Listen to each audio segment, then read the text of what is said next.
Hello again, this is Kiva with Naples Botanical Garden, and today we're going to do a little fruit expose on bananas and plantains. First and foremost, it's important to note how these two fruits relate to each other. All plantains are bananas, but not all bananas are plantains. Plantains are a subgroup of bananas that have a starchier flesh. They grow a little bit larger than traditional bananas, and they are often referred to as cooking bananas. Even though bananas originate in the Southeast Asian region, most plantain varieties can be found in West Africa. Archaeological evidence suggests that plantains were being grown in South Cameroon as early as the first millennium BCA. The best way to understand and appreciate plantains is by cooking with them.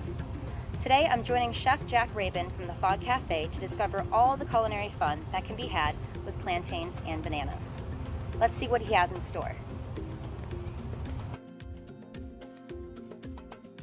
It's interesting to show people that aren't familiar with bananas how they grow and the different varieties, and you see sizes, but also the flower itself. If you peel it apart, there are certain ways to use this, the flower petal pieces, and you can do in salads if you clean them. The difference between bananas and plantains are bananas, which most people are more familiar with, have a higher sugar to starch ratio, and therefore are used in such things like breads that you're common with, the cakes, or brulee for desserts. And as we get into the plantains, you see these are the dark green unripe ones. As they slowly turn yellow, and even more so when they're black, and there's different applications for each of these colors. The starch level starts to dissipate and turn into sugars, as we see with this one. So buying a plantain, if you're looking for certain applications, you want green, and the other ones, you stay away from the yellow there in the middle, but these are perfect for maduros and other things. Typically a Puerto Rican dish, but it's seen all over the Caribbean.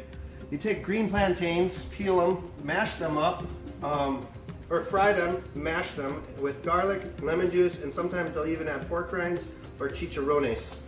The next thing you can do with green plantains is we have tostones, which are just basically like chips. We cut it into little segments, we fry it, and then we smash it, and then we fry it again. This is a typical lime and cilantro dipping sauce. We use both here, and also we did plantain chips. Plantain chips are also again made with the green plantain or the unripe. That's how they get the nice snap to them and the crunch. We slice them very thin. You can use a slicer at home like a hand peeler. And then we fry them off, salt them, and again serve them with sauce. When we get into overripe plantains, sometimes they're seen in stews, and soups, and even dumplings for stoops. We made the most common dish called maduros. Maduros are overripe and they're cut up and deep fried. And as you can see on the outside, they caramelize. That's all the sugar that turns them nice and brown and sweet. So they're still starchier than a banana, but they're sweet and they're kind of in the middle of the road. Thank you, Chef Jack, for showing us just how versatile plantains can be. And I hope all of you who watch this are newly inspired and go out and buy some plantains to get experimental in your kitchen. Have a great day, and hopefully we'll see you again on our channel.